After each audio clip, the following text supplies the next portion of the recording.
SOPA, or Society Pass, has been growing by leaps and bounds lately, particularly in Southeast Asia, where it's headquartered. And with me is Dennis Nguyen, the CEO, to explain all these acquisitions you've been doing. I've been talking to some of your executives, and it's really super exciting. So I guess give me an overview of how you're growing, and then let's go into some of the particular companies you've bought recently. Yeah, so Society Pass is building the next generation digital ecosystem in Southeast Asia.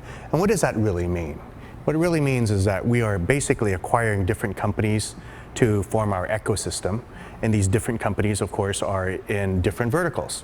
Lifestyle, telecoms, digital advertising, travel, so on and so forth. We link them all together with the circulation of our loyalty points we call society points. And so that's what the next generation digital ecosystem is all about. Yeah, so what do you look for when you're looking at one of these acquisitions? We look for a number of things. Visionary entrepreneurs. They have to have, the founders of the companies have to be first rate in their particular field. We look for companies that are fast growing. They generally have 3-4 years of track record and growing at 50, 60, 70% a year. And then finally, of course, they have to be operating in the 5 markets that we operate in. Okay. Singapore, Vietnam, Indonesia, Philippines, and of course Thailand. And Thailand, okay. And kind of explain some of these acquisitions and how they're enhancing Society Pass. So, since we started, we now have onboarded over 3.3 million registered users, as well as over 200,000 registered merchants. And of course, the onboarding has been very much through acquisitions. So, for example, NewsToTrip, our latest acquisition, it's one of the larger online travel agents. It's the Priceline.com of Southeast Asia. Brought in 1.2 million registered users onto the platform. And so, as we're trying to grow the ecosystem, and the KPIs are always 3 things: revenues, registered users, registered merchants. As we build out in the 6 verticals that we're in, we hopefully go from current 3.3 million to 10 million and 20 million and so on and so forth. As we do that, as the ecosystem gets bigger and bigger, then of course the loyalty points that are being circulated become more and more valuable. Yeah, I mean, and that's the whole ecosystem that you're trying to build. I mean, I kind of think of you as almost like an Amazon, although you do have e-commerce, right? But you're in food delivery and a lot of other things too.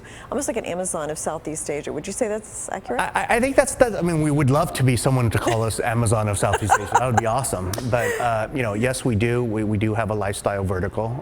It's called La Flare. Yeah. It operates in Vietnam. It's one of the larger lifestyle e-commerce platforms in Vietnam.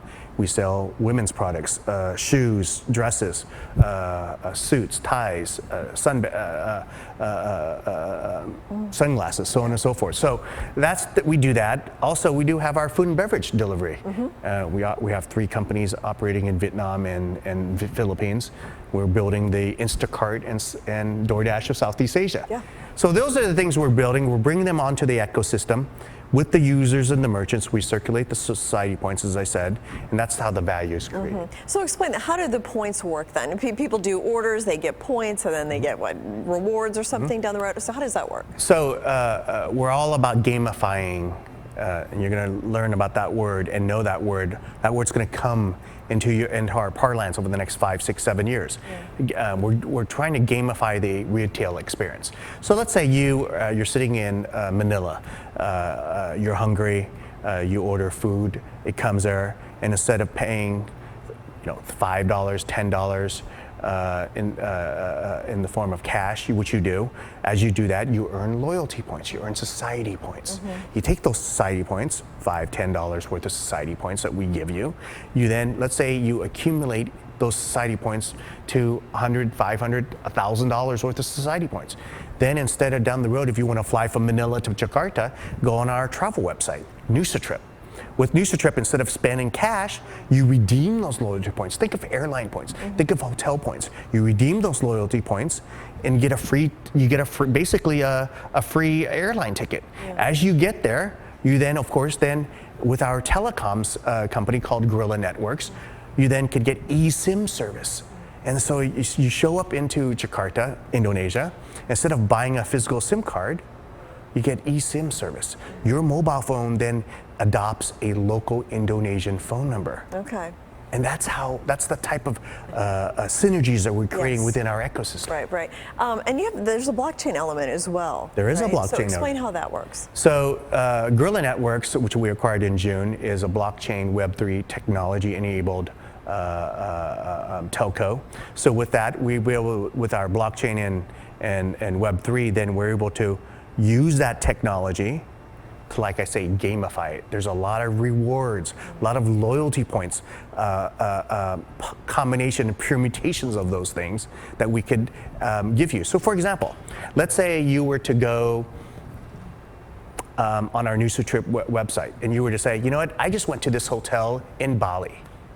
And this hotel in Bali has this, that, and the other.